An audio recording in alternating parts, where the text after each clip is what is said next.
할렐루야. 사랑하는 대강의 가족 여러분, 오늘 하루도 하나님의 말씀과 동행하는 삶이 되길 소망합니다. 오늘 함께 나눌 하나님의 말씀은 마가복음 9장 28절에서 29절 말씀입니다. 집에 들어가심에 제자들이 조용히 묻자오되 우리는 어찌하여 능히 그 귀신을 쫓아내지 못하였나이까? 이르시되 기도 외에 다른 것으로는 이런 종류가 나갈 수 없느니라 하시니라. 아멘.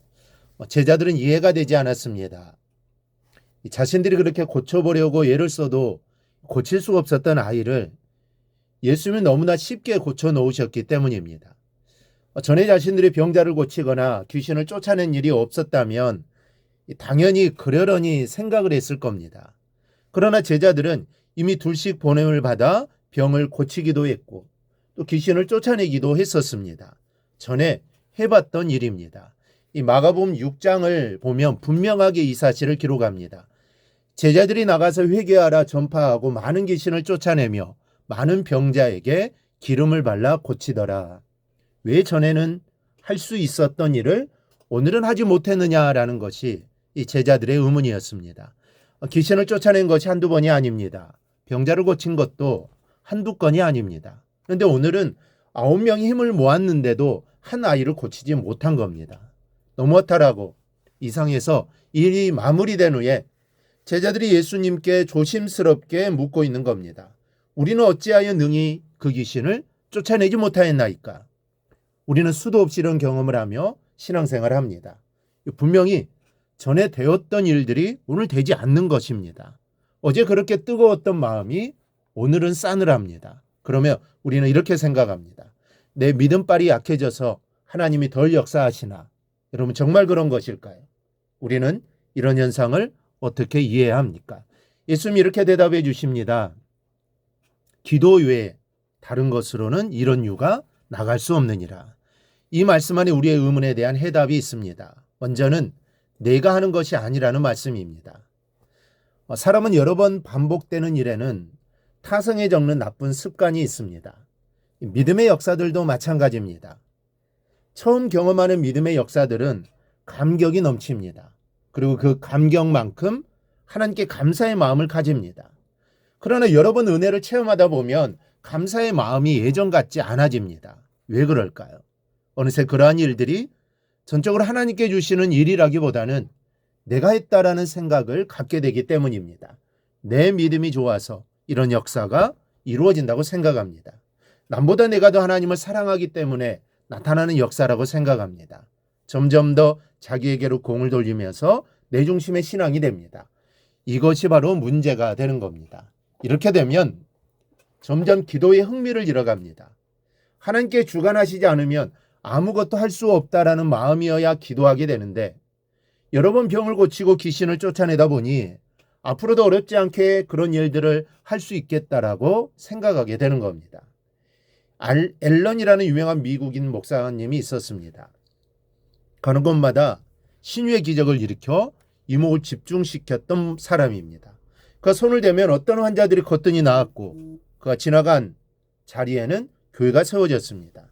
그러나 비참하게도 그는 알코올 중독자로 인생을 끝맺고 맙니다. 왜 그랬을까요? 많은 사람을 고치다 보니 이상한 부담감이 마음에 생기는 겁니다. 다음 집회 때에는 지금보다 더 많은 신유의 기적을 일으켜야 한다라는 이 부담감 때문입니다. 그런 부담이 생기면서 집회 때마다 식은땀을 흘릴 정도로 긴장을 하게 되었고 예민해진 긴장을 달리기 위해 술을 마셔야 잠을 청할 수 있게 되고 말았습니다. 주량이 점점 더 늘어가더니 나중엔 너무 술에 취해 있어서 찬물을 끼얹어 정신을 차려야 집회를 인도할 수 있는 상태가 되고 말았습니다. 결국 목회 일선에서 물러나게 되었고 알코올 중독을 고치지 못하고 세상을 떠났던 겁니다. 앨런의 가장 큰 착각은 내가 신유의 기적을 만들어내야 한다는 생각이었습니다. 이렇게 되면 하나님의 능력은 그치고 기도의 줄도 끊어지는 겁니다. 여러분 내가 하는 거 아닙니다. 여러분 하나님이 하십니다. 내가 이루는 것이 아니라 하나님이 이루십니다.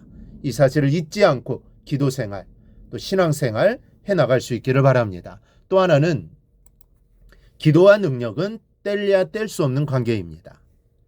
여러분, 우리의 능력의 원천이 아닙니다. 지혜의 원천도 아니고 재능의 원천도 아닙니다. 원천은 하나님이시고 우리는 다만 그 원천에서 빌려다 쓰는 사람들입니다. 우리는 발전기가 아닙니다. 충전해야 쓸 수 있는 건전지입니다. 충전하지 않으면 시간이 가면 바닥나는 겁니다. 이 기도는 하나님의 것으로 나를 재충전하는 것입니다. 내가 믿음이 좋던 나쁘던, 많은 능력을 행했던 행하지 못했던, 신앙의 연륜이 짧던 길던, 기도는 여러분 해야 하는 것입니다. 우리는 능력의 원천이 아니기 때문입니다. 그런데 제자들이 이 사실을 무시했던 겁니다.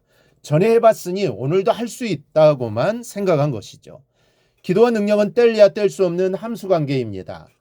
기도하지 않으면 능력은 없습니다. 왜 그렇습니까? 우리는 하나님의 능력을 빌려다 쓰는 존재이기 때문입니다. 능력뿐입니까? 모든 것이 하나님께로부터 오는 것입니다. 그래서 쉬지 말고 기도해야 하는 것입니다. 기도 가운데 사는 것이 능력 안에 사는 것입니다. 쉬지 않고 기도하는 삶에 능력은 충만하게 임합니다. 성도는 해가 떠도 기도, 달이 떠도 기도입니다. 기도로 능력의 주인공이 되기를 축원합니다.